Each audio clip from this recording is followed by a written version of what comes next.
Во 1991 година, Република Македонија влезе како социјалистичка држава во состав на СФРЈ. Во Скопје, илјадници граѓани ја дочекаа новата година на плоштадот кој се уште се викаше Маршал Тито. Весникот Нова Македонија објави дека додека граѓаните славеле, печките во железарница работеле цела ноќ на температура од 1600 целзиусови степени. Македонија ги живееше првите часови на една од најбурните години во незината модерна историја. Година на историски дилеми, искушенија и предизвици. Година на обиди да се спаси Југословенската федерација и година на незиниот конечен распад.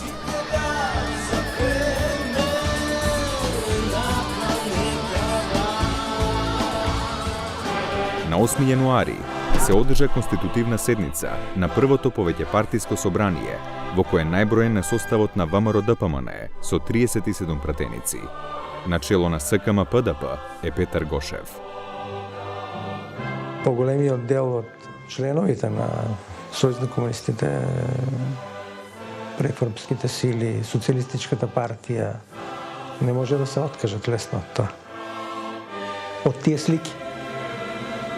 Во секој простор беше поставена Титовата слика. И во собранието исто така и во владата. Прв Мијалков се смело зеде ја тргна од местото кај што беа поставени и почна да ги заменуваат сликите Титови со сликите на Гоце Делчев.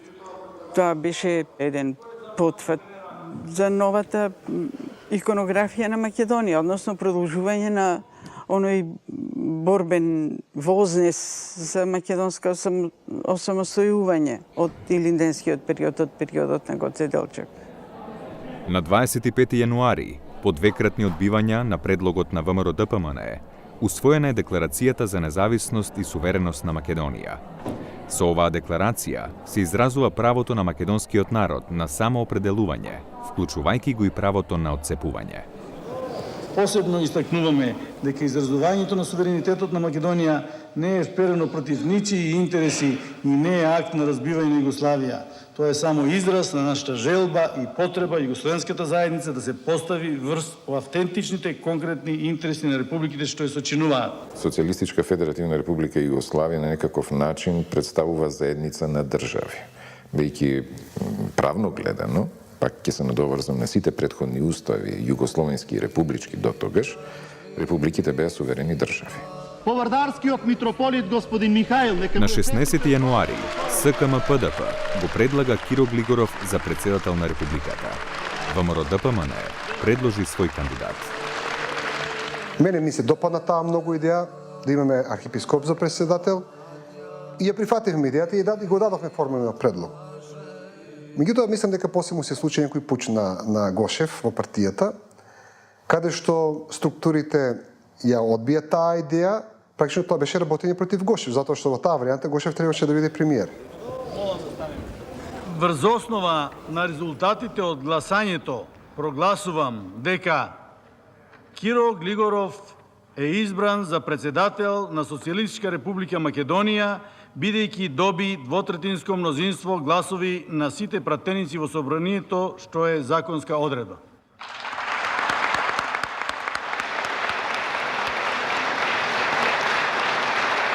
И во самото СДСМ се направи пуч, така што тие ја отфрлија таа идеја и одеднаш тие излегува со идејата Киро Глигоров. Ние нормално во старт не ја прифативме идејата и нели се одеше на едно гласење, Киро Глигоров падна После беше договорот Киро Глигоров да биде председател, ама ние да дадеме премиер.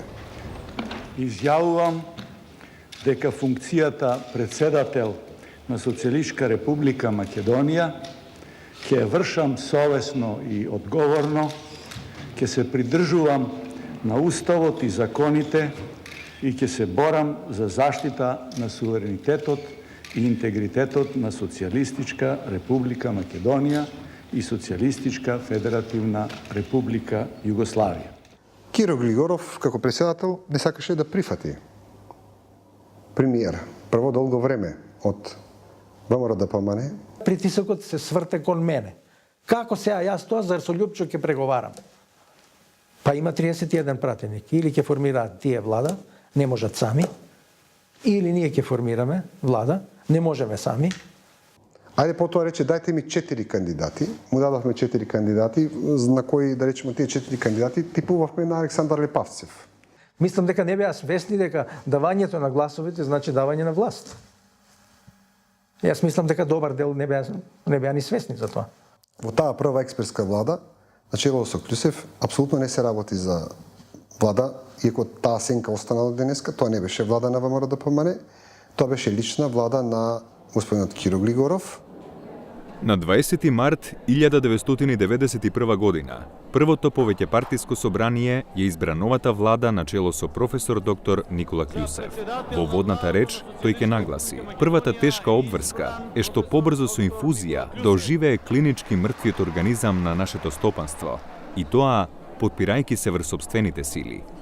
Јас бев ослободен од меѓупартиските договори да се строго придржавам на нив, затоа што имав дискреционно право на председателот на републиката да составам стручна влада. Прифатив да се личности кои се одликуваат со знаење и искуство, да се ослободени од поданичка психологија и покорност, а да не се личности кои ќе предизвикуваат конфликтности во работата. Да действуваат пред се како надпартиски личности и со својата толерантност да возможуваат да се чуе друго мислење, друго видување. Мојот основен став беше што побрзо да дојде до конституирање на органите. Затоа што разговорите во Југославија беа почнати за тоа што понатаму. На 10 јануари во Белград започна проширена седница на председателството на СФРЈ. Со тоа започна серијата седници, кои понатаму ќе прераснат во така наречен патувачки циркус на 6 републички председатели. Ова што се случуваше во Југославија беше нешто спротивно од она што се случуваше во Европа. Европа се интегрираше, ние решивме да се тепа. Сум оптимиста, песимиста. Судбина Југославија.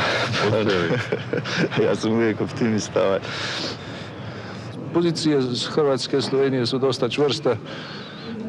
Самосталност република и могуќ договор о заедничким интересима, савез на основу тога. И позиција Црна Гора и Србија е врло чврста за чврста федерација. А Босна и Херцеговина и Македонија се још увек измеѓу и покушаваат тоа да приближат. Она што Европа ни понуди беше: ќе организираме за вас меѓународна конференција. Вие, републиките, договорете се. Како сакате? Сакате да останете заедно? Во ред. Сакате да одите секој на посебен пат? Во ред. Сакате да сочувате некој вид сојуз меѓу себе, за да имате економска соработка, безбедносна и така натаму? Во ред. Ние рековме дека веруваме уште дека имаме можности да ја сочуваме југословенската заедница. Тиражот на српските весници или југословенски весници, меѓутоа најчесто беа српски, во Македонија беше поголем од тиражот на македонските медиуми. Гледаноста, да кажеме, на ТВ Белград или други некои југословенски ТВ куќи беше поголема од гледаноста на нашите медиуми. Така што тој фактор многу влијаеше за свеста за самостојна, независна Македонија, дека можеме сами, дека имаме таков капацитет да пробива помасовно меѓу граѓанството, нарочно меѓу постариот дел на граѓанството кој беше социализиран во стариот систем.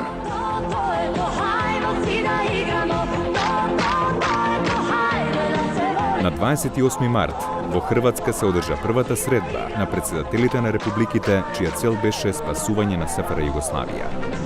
4 републики се определуваат за сојуз на суверени држави, односно републики.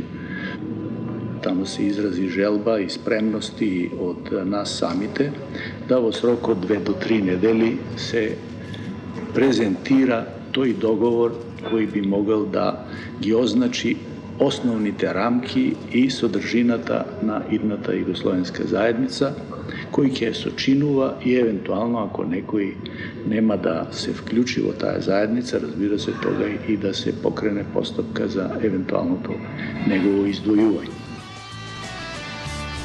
Ново име, стара партија, нов председател, па затоа и прашањето како новиот председател Бранко Црвенковски ја оценува работата на денешниот 11-ти конгрес на Сојузот на комунистите на Македонија, партија за демократска преобразба. Па можам да кажам дека денешниот конгрес ги надмина очекувањата и на најголемите оптимисти. На тој конгрес го променивме името дефинитивно, инаку таа беше трансформирана партија. Јас бев незадоволен од тој резултат и јас уште тогаш имав одлука за напуштање всушност на политиката. Во рамките на тоа се разбира се формираше тамо некоја групација која што сакаше да ги превземе работите. Начинот на донесување на собраниски одлуки е практично модел на мнозинска демократија. Тоа значи секој предлог може да биде разгледуван, апсолутно секој предлог, но тој мора да биде гласан. Гласањето се одвиваше првенствено во амбиент или во стилот на надгласување. И то по национална основа. Не се впушта пратениците македонци во многу толкување што барат, туку спротивно гледаа секогаш некоја скриена намера од предлозите на албанците, а и албанците исто така ја губеа поддршката кај македонците, и што значи албанците беа надгласувани, мајоризирани во секое барање кое што строго уставно не им припаѓаше. Оти видете, ако нешто строго уставно не е пропишано, не мора да биде забрането ако е во духот на уставот. Уставното начело е дека не е дозволено само тоа што е забрането. Од тоа време албанците не беа свесни за уништувачката улога на надгласувањето во парламент. Секогаш дискутира пламено, беа гласни, но ништо не се можеше да се промени во однос на статусот на албанците во системот. Тоа беше еден показател дека постои ксенофобија која не може да се реши репресивно како што се обидуваше тогашната влада на Македонија. Пратениците на ПДП и НДП предложија во дневниот ред да влезат измените на Законот за предучилишно и основно образование со предлог на закон, како и на Законот за насоченото образование. За ова немаше мислење од владата, па затоа обновеното барање на албанските партии, како што се рече, објективно не може да се вклучи во дневниот ред.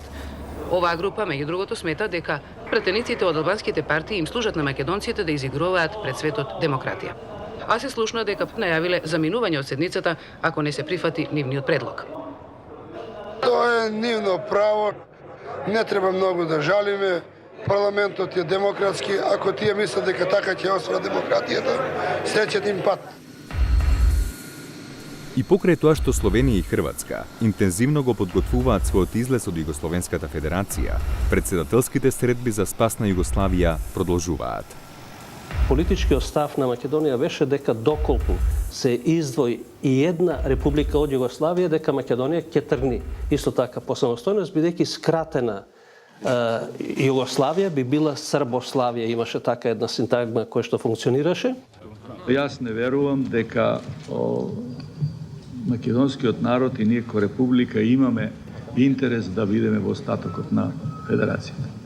Ние не можеме да затвараме очи пред се тоа што се случува и ние мораме таа држава која сме со декларацијата утемелиле да вршиме сите нужни подготовки за една друга ситуација.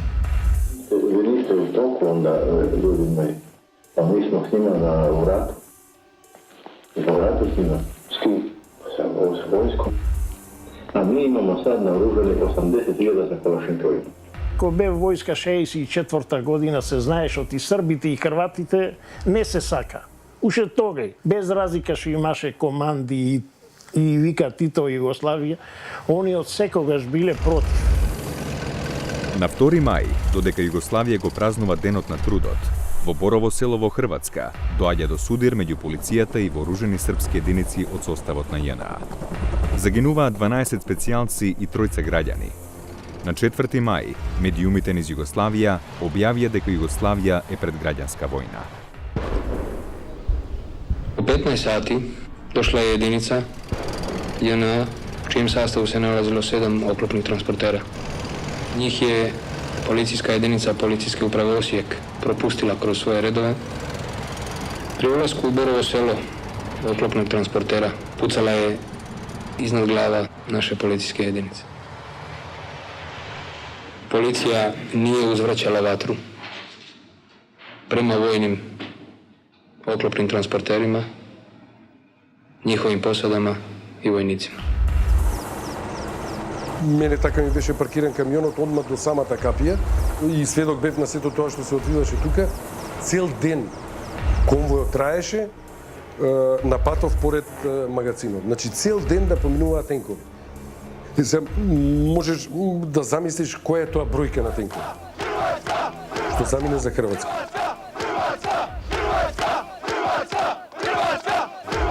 Од кога го испратиме, не се дојде уопште. Се дојде само за свадбата. После ме сципал, правиме свадба за черката и тогаш кажа дека таму не е мирно и се растрчаме да го задржиме тука. Средиме работа за да остане. Меѓутоа, татко му нареди да се врати. Од тогаш стално страхуваме за ситуацијата таму, каква е, шо е, дето секојаш го слушаме на телефон, се јавуваше и кажуваше шо се случува таму. Таму вика ситуацијата не е добра, се пука, ни не смееме да излеземе од касарната и тука се растрчаме ни да си бараме чаре, да го задржиме дето, ако си дојде, виче да не се врате. Купечи 2 пара да ми изпратите, гачи 4 до 5 рала чорапи, мајица и горнија лишта, што ги имам дома, што се ги сака он тие, и бара и да му испратиме и бидете спремни да ми испратите цивилка комплетна. Затоа че ви пишам, ако треба уште еднаш. И се спремале децата више за бегање. Со командата на војно-поморската област во Сплит дознаваме дека во денешните немири во Сплит од огнено оружје загина војникот Сашо Гешовски од Кавадарци, а војникот Тони Стојчев од македонска Каменица е ранет во левото раме, меѓутоа е вон секаква животна опасност и се наоѓа на лекување во Сплитската војна болница. Ги гледам комшиките, сите што се накараше тука на собрани, плачат, каме видоа мене се кријат. Више свана за шо се работи. Ама па вак си викам, барем до дома да си одам. Кад дојду тука пред зграда, народ, сите дома, и ме чека Лета кумата. И јас се прашувам и викам, Лето, може шо се насобрал тука вие народ? Она вика, шо да ти кажа? Вика, не знам дали слушна вест. На телевизијата кажа, се работа за Сашко.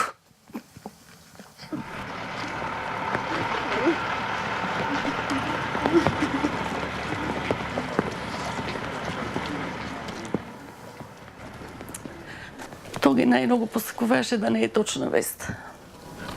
Драги Сашко, пријателju, друже и саборче, на крају ти ми, војници и старешине наше единице, можемо речи само едно ljudsko hvala. Neka ti je večna slava. Ulici, stani! Stani!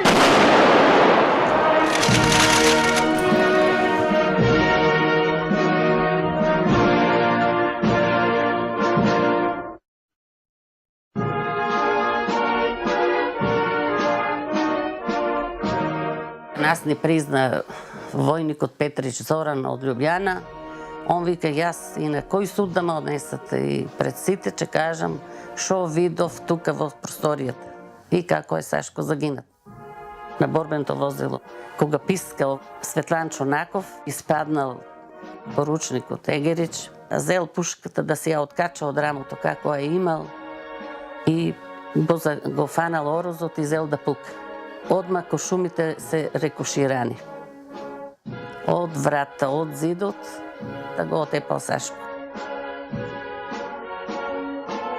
Македончето секогаш гине за туѓи интереси. После убиството на Сашко почнаа многу родители да ги праќат децата или во странство, на кои му се децата војска да ги земат, да ги киднапират, што се вика да ги земат дома, да ги носат, да ги праќат во други градови кај роднини, па и тога и војска, полиција одеше да ги бара.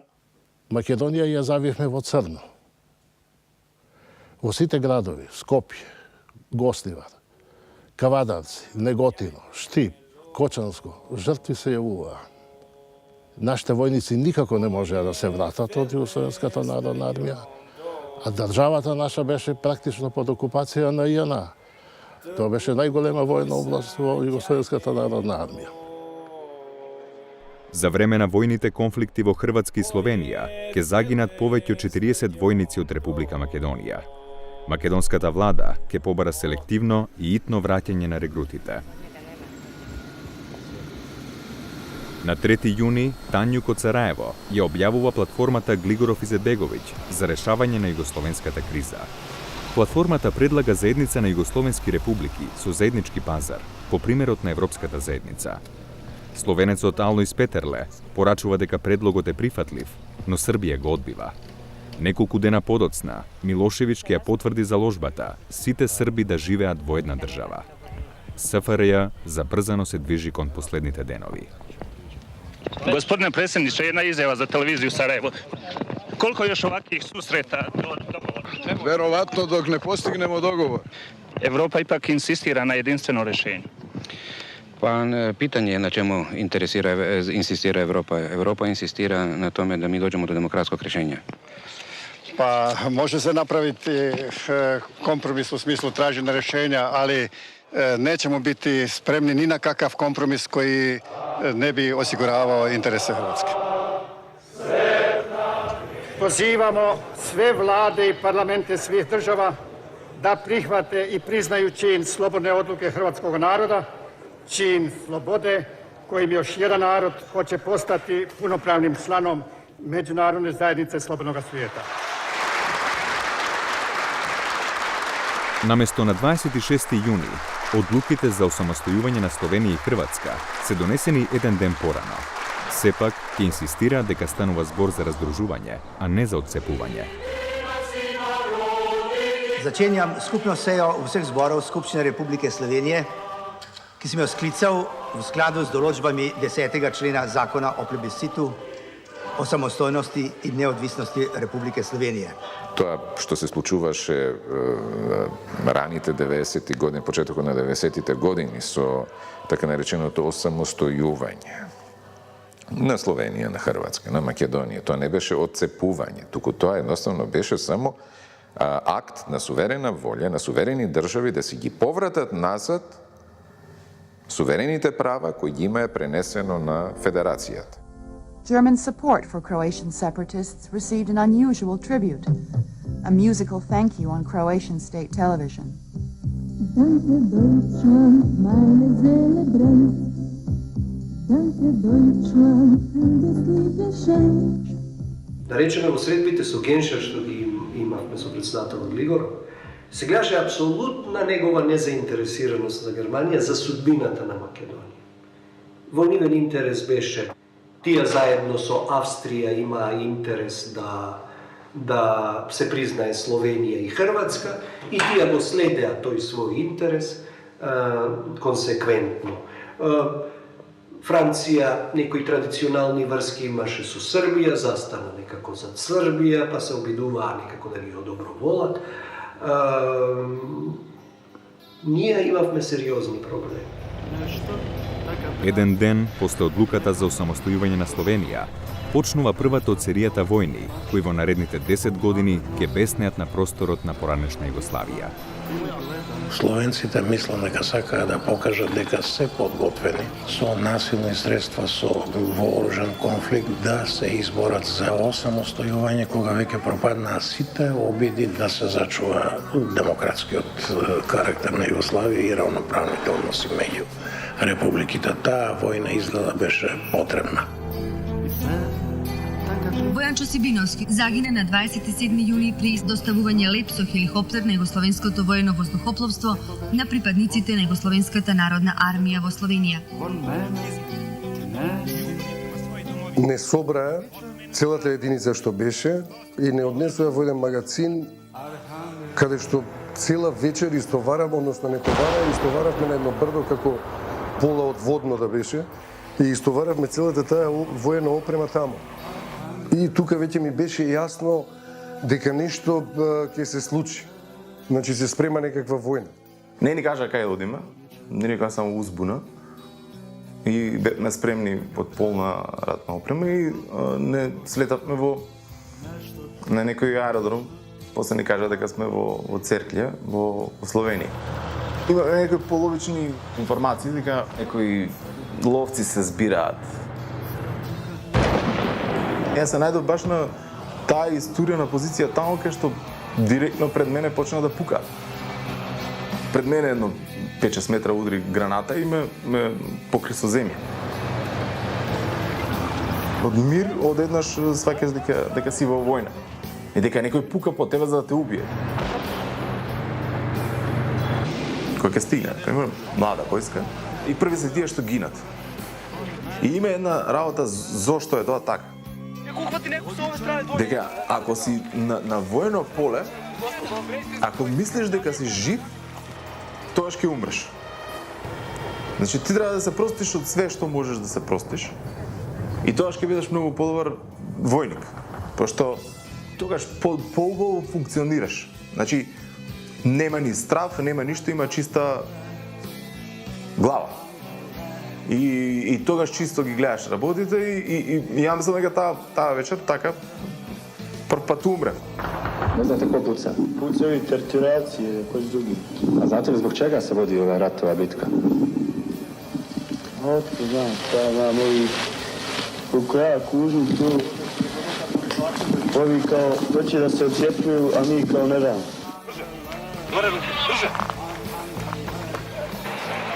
Ние во самата единица имавме словенци. Во почетокот официрите ги ставаа напред ги ставаа. Го форсираа тоа да бидат напред и додека еден рече па ја неќам више да видам там, зема пиштолот во нога. И си ја погоди мускулот, го видел во стационар там, ранет, си отиде.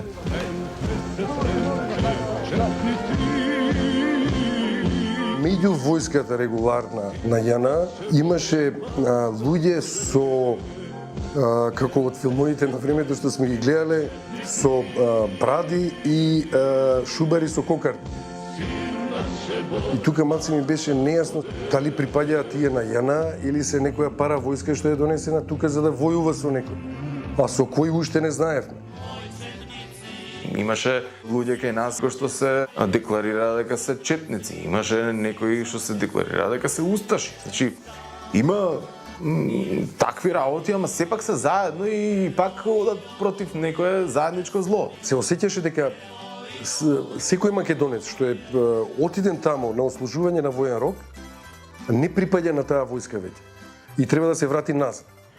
Како гледате на нека залагања да војници македонци војни рок служе на подручју Републике Македонија? Јас принципијално не се сложувам со овие ставови, нити на поедини партии, нити на поедини функционери. Одбраната ја гледам интегративно на просторот на Југославија, према тоа војниците треба да се најдуваат на целиот простор на Југославија, онака како и досега што беше, ако сакаме да го чуваме интегритетот и суверенитетот на нашата Југославија. Се почесто и почесто доваѓа загинати војници од сите националности, македонци, албанци, турци, роми. Тогашниот министар за внатрешни работи Јордан Јалков и јас како подсекретар во Министерството за одбрана, заедно со премиерот Љусев и председателот Глигоров, бевме во една тешка ситуација како пред овој македонски народ ќе се објаснуваат гинењето на нашите војници. За чии цели? За чии интереси гинуваа? Чии говори се читаа си погинал за татковината. За која татковина нашите војници гинеа во Вуковар? Имаше преговори меѓу нашава влада и представници на ЈНА. Тогаш беше еден од тие иницијатори за да се повлече војската од Македонска, од Словенија према Македонија, из Мејковски, што организираше со автобуси, организирано беше сето тоа, за да и он ги куражеше, фактички нашата војска ја куражеше за да бегаат од касарниве, пошто во тој период во Словенија имаше прифатни центри кај што ја прифаќаа нашава војска. Ако веќе има организирано да се тргне тоа, да се тргне до вечер и до Савајле, да не паѓа други жртви, нашите деца. Во едно планинско село во источниот дел на Македонија, мајката на загинатиот војник не можеше да свати да се сохране синот, а да не го види. Инсистираше да се отвори ковчегот, за последен пат да го види својот син. После подолго нечкање на луѓето од армијата, мораше да се отвори ковчегот. И кога се отвори ковчегот, кога виде мајката дека тоа не е нејзиниот син, кога пушти еден крик кој денес ми звоне во ушите. Тоа беше страшна трагедија, страшна непријатна ситуација. Го сакам за 24 сата, за да ми се снајде детето, дали жив, дали мртв, да знам мајка си. Таму на тој фронт им треба многу војници, бидејќи се јавуваа многу жаришта кои мора да се покриваат. А армијата се празнеше. Прво, словенците си одеа, па хрватите, па од Босна, па си одеа албанците и така натаму. Останавме ние македонците, србите и црногорците. Армијата не беше способна веќе да интервенира на таков начин. За да ги затвори тие огневи дупки, таа мораше од овде да носи единици таму. Председателот Киро Глигоров да ни ја каже вистината, дали беше подпишан договор со командантот на Третата армијска област за неиспраќањето на македонските регрути надвор од Републиката и за повлекување на македонските војници во матичните единици. За одењето на овие наши деца не бевме званично информирани, сокриено тоа од нас. Второ, договорот што го беме направиле со Трета војна област, со согласност од Генералштабот, се прекрши и ги испратија децата, иако беше договорено дека они можат да служат војска само во Македонија. Јавното повикување на војните обврзници да не се одзиват на поканите за мобилизација војниците на ЈНА, односно да се јавуваат само во Министерството за внатрешни работи, а не во ЈНА и во ТЕО, е противправен и потполно ирационален акт. Мислам дека со добри објаснувања на родителите, оваа ситуација ќе биде сватена и ќе биде надминат овој проблем во Република Македонија. После некое време мајка ми некако дознала кај се наоѓам, ми се јави по телефон, ме викаат некој те бара по телефон. И као одам да се јавам и тука емотивно дека сум жив и тие работи. И ми кажа, ја ќе дојдам. Како ќе дојдеш? Викам, седи, не ќе дојдам. И после некој ден доаѓа и да се видиме на Капија, а ние наоружени до заби, пошто не се делев од оружје тогаш. И мајка ми вика, ајде, пакувај се, да одиме, вика, носам цивилка, вика, ќе те ставиме кола, ќе идеш. И викам, не можам, Ти си ненормална, викам. Не можам јас да отидам. Вика, зашто? Па викам, ако јас отидам, тој до мене може да погине. Заради тоа што јас ќе отидам. Значи, јас го чувам него, јас очекувам и он мене да ме чува така.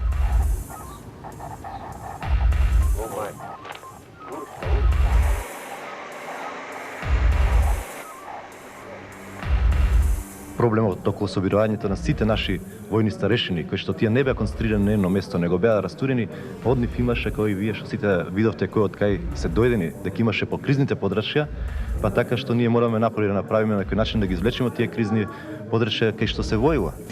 Границите беа сите затворени. Секоја вечер се бегаше. И им викам на дечкиве, вечер рачунајте ке бегам.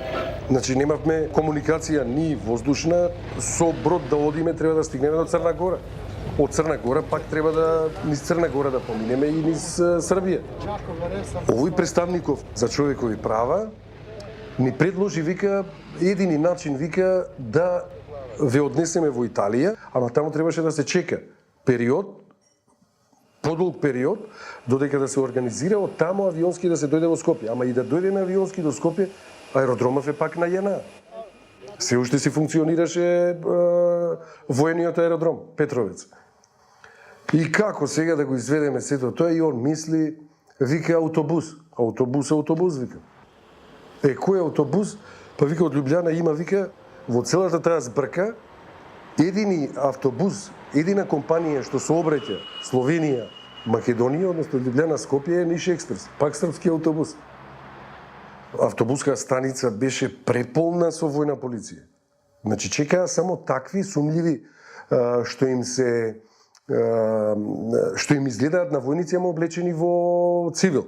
А ние се препознававме. Застанавме пауза, правевме на српско-хрватска граница. И тој сопатникот што беше позади мене седеше, ми се обраќа, ми вика, да не сте избегали од војска. Тие, викам, зар толку се препознаваме ние дека избегани сме од војска? Командата на третата војна област смета дека овие војни обврзници од Крива Паланка го користат одморот до 20 јули и дека на 20 јули ќе се вратат во својата единица како е то предвидено. Воспротивно, предпоставувам дека секој лично ја прима на себе одговорноста која ја има. Армијата почна да оди по домовите, да ги собира војниците, да ги собира резервистите по организациите. И еден случај имаше од Крива Паланка, ги собрале една група резервисти, ги донеле во Куманово, кога слушна премиерот Клюсев и Јордан Јалков, заминаа веднаш во Куманово. Тамо можеше да стане еден сериозен инцидент, да станат и жртви. Не сакат луѓето да одат да гинат на туѓа територија за туѓи интереси. За тоа беше информиран мојот сопруг од службите и без страф беше смел. Влегуваше во ризици заедно со неговиот вечен придружник Мјалков. Одлучија да се упатат таму на лице место и да им дадат поддршка на нашите војничињата што се наоѓаа во логорот. Влегоа во редовите на војниците и им се обрати Никола. Синови македонски, нема да дозволиме да одите надвор од татковината. Ја, например, бев на некој начин сведок војната кога заврши. Цивили направиле барикади со возила, со камиони, со се, да не помине војската.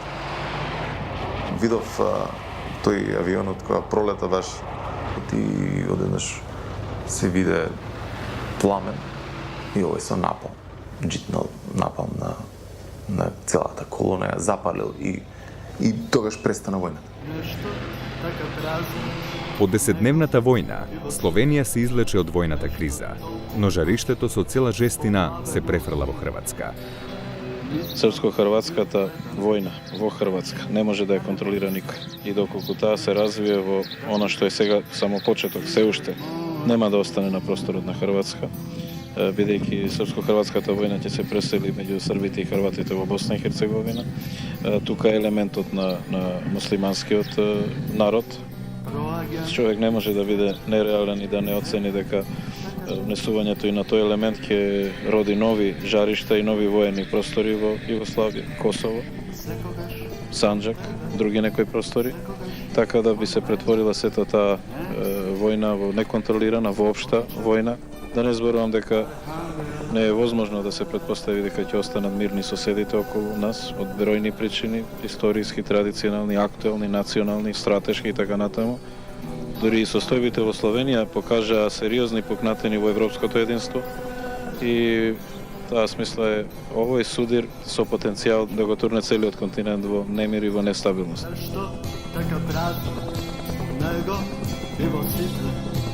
На 3 август, председателството на СФРЈ донесе одлука за неодложен прекин на огнот во Хрватска, но наредните денови ќе покажат дека од тоа нема да има ништо.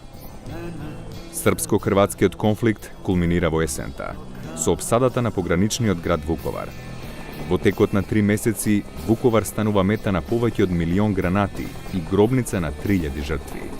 Со материјални штети од $2,5 милиарди и 20.000 бездомни, Вуковар ќе стане првиот европски град после Втората светска војна кој е потполно уништен. Тоа беше скапа победа на ЈНА, која беше клучна за меѓународна поддршка на Хрватска и почетокот на јавната осуда на српската политика. После Вуковар, ЈНА ќе биде конечно деградирана, а Србија ќе биде секогаш виновна за се.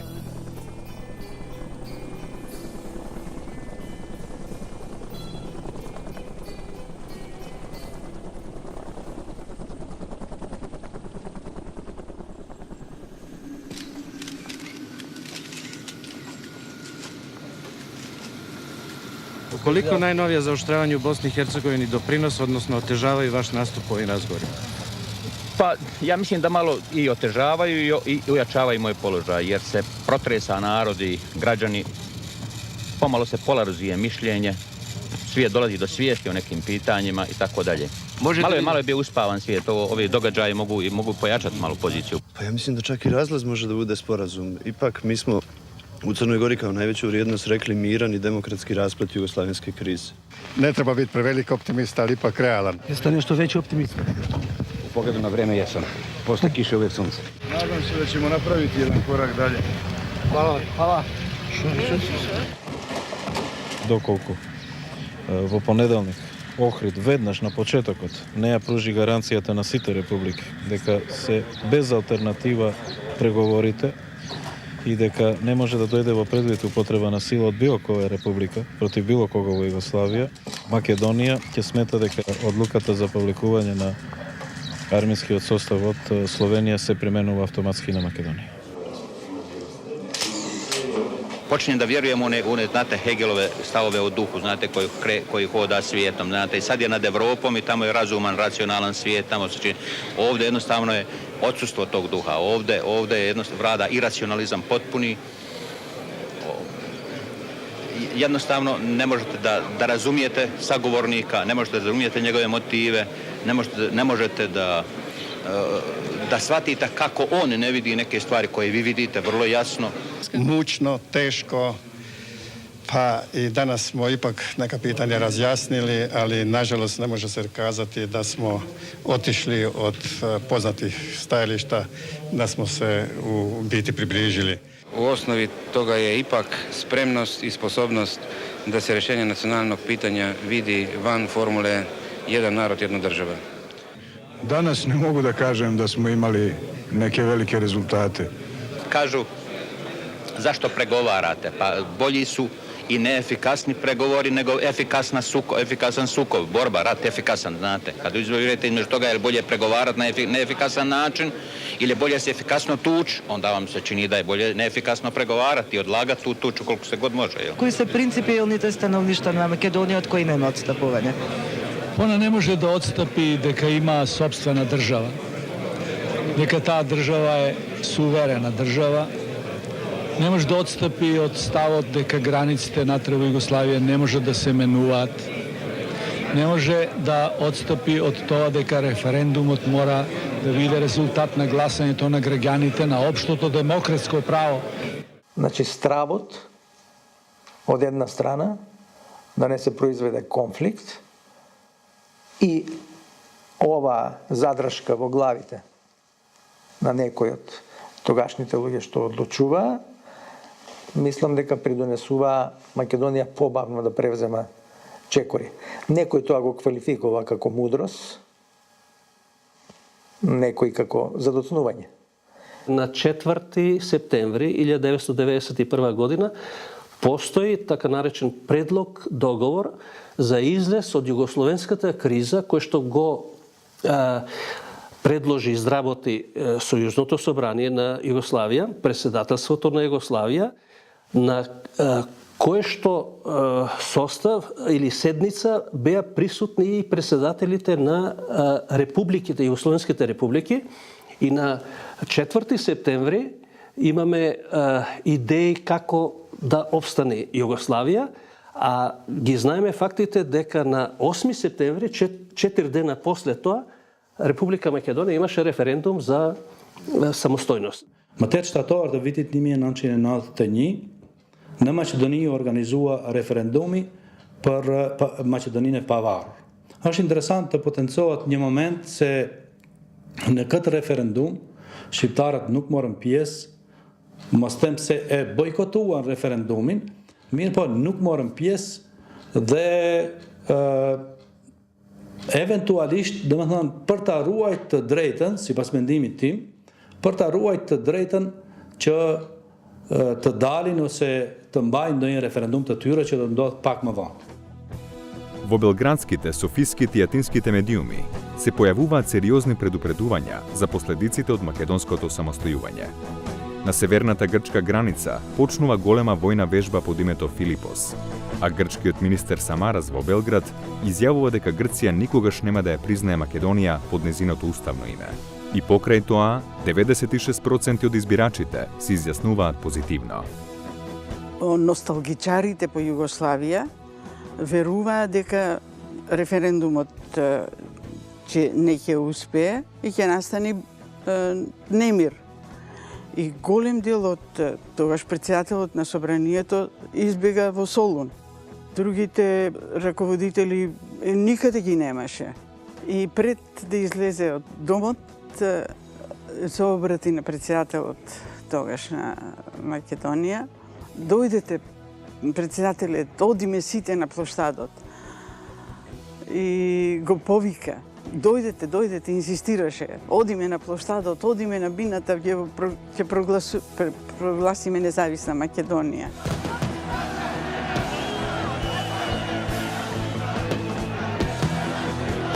Дозволете вечерва да ви честитам на вас сите и на сите граѓани и граѓанки на Македонија. Слободна, суверена и самостојна Македонија.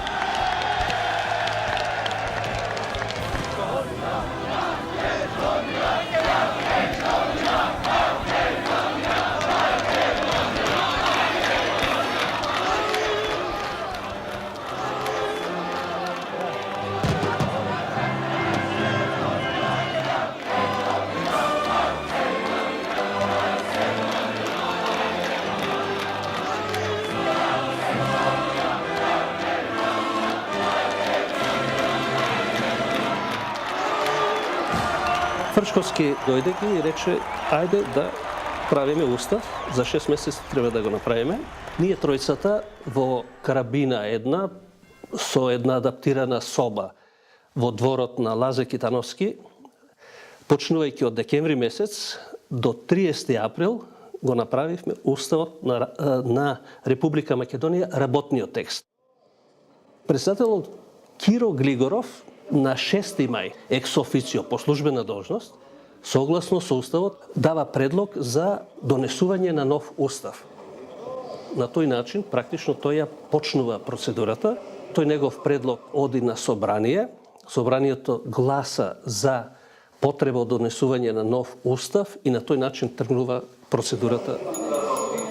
Се прогласува Уставот на Република Македонија, што го усвои Собранието на Република Македонија на седницата одржана на 17 ноември 1991 година.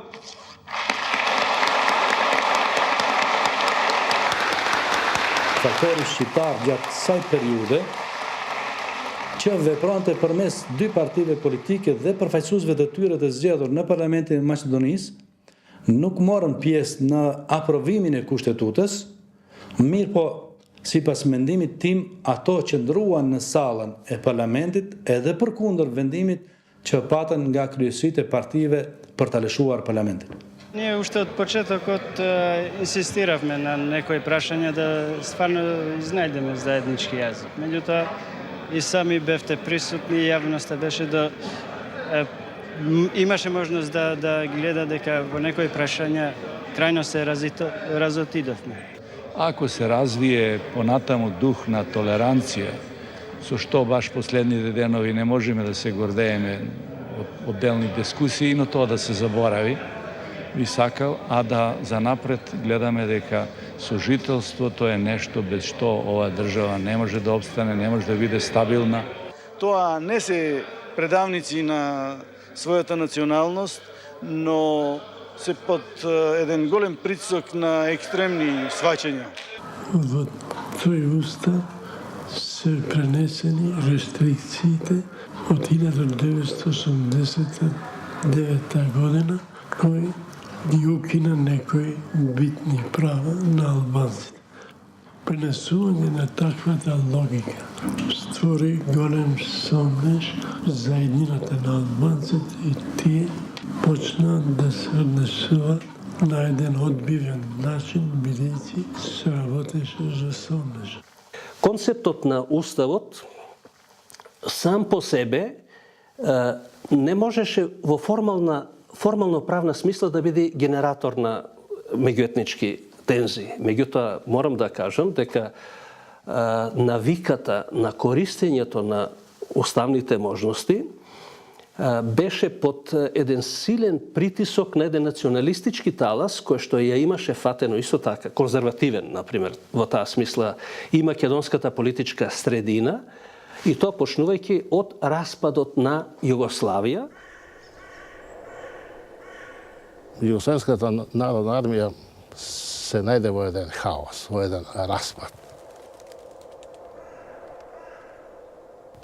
Одлучивме да напишеме одлука со која владата го задолжува Министерството за внатрешни работи и министерот да се одземе евиденцијата.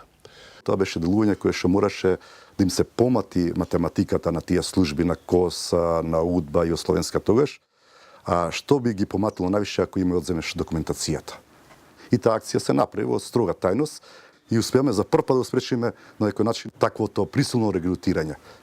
А паралелно за да ги немат податоците да ги собираат луѓето, мораше да се подигне цела документација да отиде во непознат правец и да им се отсечат на некој начин главните артерии за делување на југословенските служби од овој аспект. И тоа се случи под раководство нормално на премиерот Никола Клюсев, Јордан Мијалков, Павле Трајанов, Слободан Богоевски, тога и беше Хаджи Санков и нормално со одредена друга структура на луѓе кои што беа во специјалните единици, кои што беа лојални на веќе ново поставените власти во Република Македонија.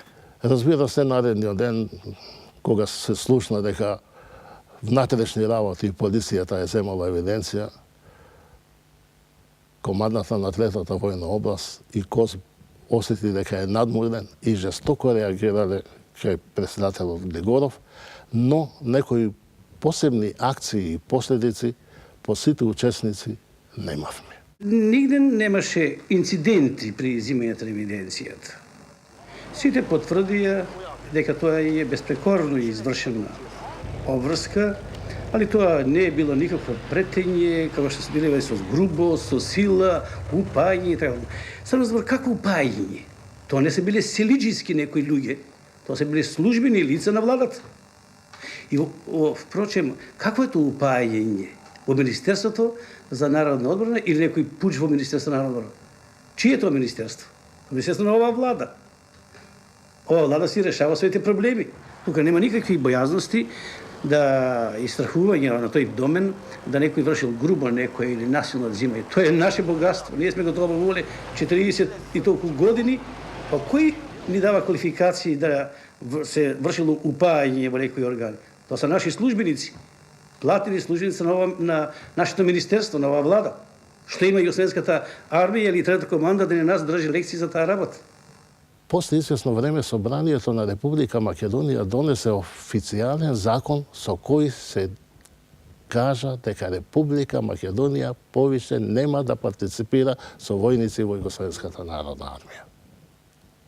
Со законот за измени на законот за внатрешни работи, всушност се врши усогласување на уставните амандмани на Македонија и на законот за органите на управа.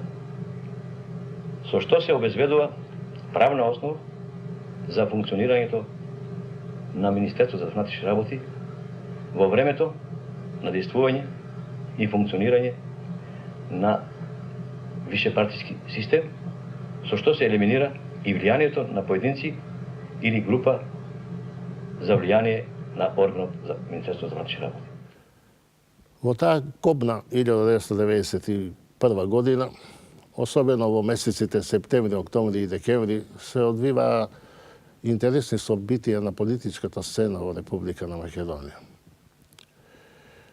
За изненадување, вместо Јордан Мијалков да биде на сите медиуми пофалуван за извршената негова акција, се јавија темни облаци кои во месец октомври, за изненадување на Јордан и на сите нас, во Собранието на Република Македонија се поднесе интерпелација од страна на СКМ-ПДП. На 19 декември на југот на Србија се случи сообраќајна несреќа, во која загина министерот за внатрешни работи Јордан Мијалков.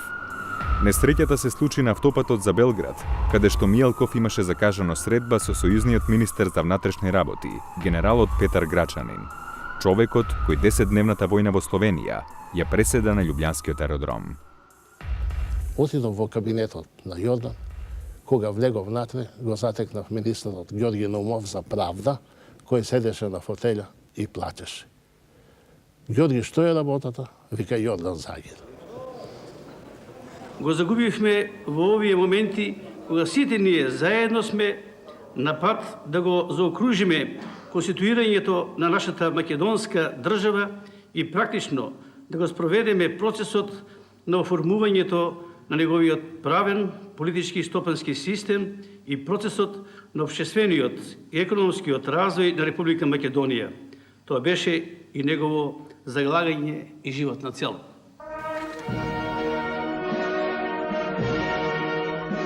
Не напушти сосем неочекувано токму во денот на тоа официјално потврдување на нашата решеност да издействуваме полна независност на Република Македонија во моментот кога историјата ја пишуваше завршната страница од една долговековна борба на еден поробен, поделен и истрадан, но горд и храбар народ, во мигот кога ни се отвораат портите на Европа и се готви македонскиот јарбол пред зградата на Обединетите нации.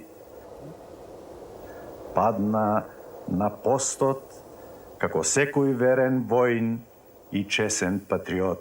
Причините за неговата ненадејна смрт за нас сите останува се уште мистерија. Имаше најави за ликвидација. Прва ликвидација на премиерот, а најави имаше дури и за ликвидација на повеќе членови од владата. Право да кажам, ја очекувам, не само за него, очекувам и за многу други луѓе да се понесат, да се поведат такви инсценирани собраќајки, убиства, самоубиства и така натаму во тој период. Генералите, замениците генерали на Југословенската армија јавно најавуваат дека треба да бидат ликвидирани заради од сецесионистичката одлука на македонската влада за отцепување од Југославија. На седницата, одржана на 19 декември 1991 година, донесе декларација за меѓународно признавање на Република Македонија како суверена и независна држава. Собранието на Република Македонија го повикува председателот на Републиката и ја задолжува владата во согласност со новите уставни овластувања да ги преземат сите мерки и активности што произлегуваат од оваа декларација. Собрание на Република Македонија. Крајот на декември да се испратија писма до сите шефови на влади и држави. Мислам дека тоа околу 20 декември беше, 1991 година. Во кое писмо се бареше признавање на Македонија и истиот тој допис беше испратен до Комисијата за Југославија на Европската Унија, со која председаваше лорд Карингтон и се разбира генералниот секретар Кофи Анан исто така го доби тоа писмо, меѓутоа според обичајот и според функциите на Комисијата за бивша Југославија на работата беше дека прво треба да не признае Европската Унија и незините членки за да се обратиме потоа на Обединетите нации. И добро е што останаме тихи, мирни, што Македонија си формира држава без крв, без да даде човечки животи, без да се урива и таа економија што имаме, без да се трошат финансии и така натаму. Сам имам 39 години и сте викаат ќе биде и секако проаѓа тоа ќе биде. И се сеќаваш ли на Анте Марковиќ, па викам, се плукнам и тоа го утнав. И, знаеш, како, нели има изгубена генерација, има генерација X. Мислам дека ова, мојата генерација е генерација помеѓу. Резултатот по референдумот беше 1-0 за нас. А сега по уставот е 3-0 за нас службено.